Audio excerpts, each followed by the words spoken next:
जब बीरबल बना बच्चा। एक दिन बीरबल दरबार में देर से पहुंचा। जब बादशाह ने देरी का कारण पूछा तो वह बोला, मैं क्या करता हुजूर। मेरे बच्चे आज जोर जोर से रोकर कहने लगे कि दरबार में न जाऊं।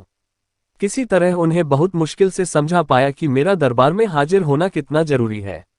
इसी में मुझे काफी समय लग गया और इसलिए मुझे आने में देर हो गई। बादशाह को लगा कि बीरबल बहानेबाजी कर रहा है। बीरबल के इस उत्तर से बादशाह को तसल्ली नहीं हुई। वे बोले, मैं तुमसे सहमत नहीं हूं। किसी भी बच्चे को समझाना इतना मुश्किल नहीं जितना तुमने बताया। इसमें इतनी देर तो लग ही नहीं सकती। बीरबल हंसता हुआ बोला, हुजूर, बच्चे को गुस्सा करना या डपटना तो बहुत सरल है, लेकिन किसी बात को विस्तार से समझा पाना बेहद कठिन। बादशाह अकबर बोले, मूर्खों जैसी बात मत करो। मेरे पास कोई भी बच्चा लेकर आओ, मैं तुम्हें दिखाता हूं कि कितना आसान है यह काम। ठीक है, जहां पनाह। बीरबल बोला, मैं खुद ही बच्चा बन जाता हूं और वैसा ही व्यवहार करता हूं। तब आप एक पिता की भांति मुझे संतुष्ट करके दिखाएं। फिर बीरबल ने छोटे बच्चे की तरह बर्ताव करना शुरू कर दिया। उसने तरह तरह के मुंह बनाकर बादशाह अकबर को चिढ़ाया और किसी छोटे बच्चे की तरह दरबार में यहां वहां उछलने कूदने लगा। उसने अपनी पगड़ी जमीन पर फेंक दी। फिर वह जाकर बादशाह अकबर की गोद में बैठ गया और लगा उनकी मूंछों से छेड़छाड़ करने। बादशाह कहते ही रह गए, नहीं नहीं मेरे बच्चे, ऐसा मत करो, तुम तो अच्छे बच्चे हो ना। सुनकर बीरबल ने जोर जोर से चिल्लाना शुरू कर दिया। तब बादशाह अकबर ने कुछ मिठाइयां लाने का आदेश दिया, लेकिन बीरबल जोर जोर से चिल्लाता ही रहा। अब बादशाह परेशान हो गए, लेकिन उन्होंने धैर्य बनाए रखा। वह बोले, बेटा, खिलौनों से खेलोगे? देखो कितने सुंदर खिलौने हैं।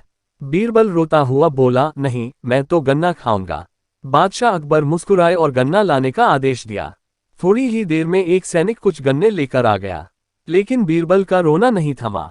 वह बोला, मुझे बड़ा गन्ना नहीं चाहिए, छोटे छोटे टुकड़े में कटा गन्ना दो। बादशाह अकबर ने एक सैनिक को बुलाकर कहा कि वह एक गन्ने के छोटे छोटे टुकड़े कर दे। यह देखकर बीरबल और जोर से रोता हुआ बोला, नहीं, सैनिक गन्ना नहीं काटेगा, आप खुद काटें इसे। अब बादशाह का मिजाज बिगड़ गया, लेकिन उनके पास गन्ना काटने के अलावा और कोई चारा न था। और करते भी क्या, खुद अपने ही बिछाए जाल में फंस गए थे वह। गन्ने के टुकड़े करने के बाद उन्हें बीरबल के सामने रखते हुए बोले, अकबर, लो इसे खा लो बेटा। अब बीरबल ने बच्चे की भांति मचलते हुए कहा, नहीं, मैं तो पूरा गन्ना ही खाऊंगा। बादशाह ने एक साबुत गन्ना उठाया और बीरबल को देते हुए बोले, लो पूरा गन्ना और रोना बंद करो। लेकिन बीरबल रोता हुआ ही बोला, नहीं, मुझे तो इन छोटे टुकड़ों से ही साबुत गन्ना बनाकर दो। कैसी अजब बात करते हो तुम, यह भला कैसे संभव है?